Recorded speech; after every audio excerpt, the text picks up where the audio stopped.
Julien. C'est Mika, c'est Mika. C'est Mickaël qui avait le micro. Tac. Bravo. Julien.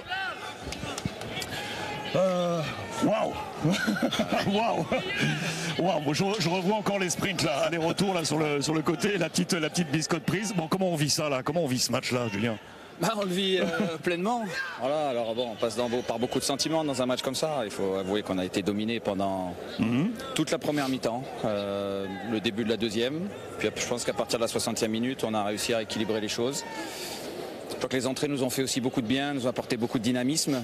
À partir du moment où Dieng est sorti, où Under est sorti aussi, ils avaient plus possibilité de nous contrer, donc ça nous a permis de jouer encore plus haut, de faire monter nos défenseurs centraux. Puis à force de pilonner, on a pu revenir à 2-2, déjà pu revenir avant sans un exploit de Paul Lopez sur la double occasion de Kev.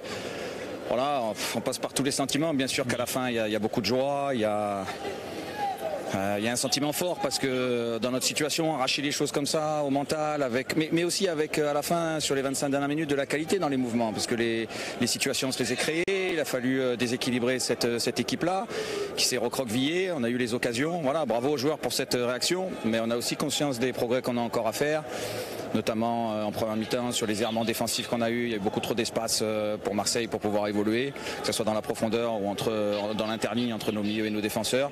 Voilà, donc à la fin c'est de la joie bien évidemment de revenir comme ça, d'égaliser, pouvoir enchaîner pour une deuxième fois consécutive après avoir été mené 2-0, revenir à 2-2, ça fait 2 matchs consécutifs, donc ça veut dire que sur le plan mental c'est costaud et on devra s'appuyer là-dessus.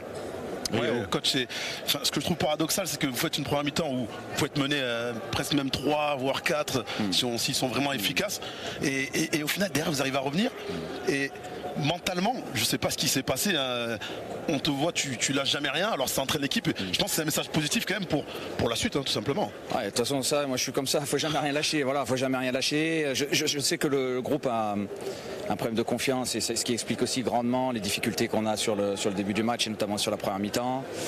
On a vécu une saison dernière exceptionnelle où tout nous réussissait avec un capital confiance extrême, et puis le début de saison difficile à entamer ce capital confiance, et voilà, et pour le récupérer c'est difficile, donc il faut être à côté des joueurs, il faut les encourager, il faut être en permanence derrière eux, en tout cas être à leur support, leur montrer des signaux positifs en toutes circonstances, même lorsqu'on prend un coup derrière la tête et qu'à la mi-temps on est dans le dur, essayer de les remobiliser à la mi-temps, mobiliser ceux qui débutent pas aussi pour qu'ils puissent impacter le match, et ils l'ont vraiment très très bien fait. C'est la deuxième fois que ça arrive après le match de Toulouse la semaine dernière.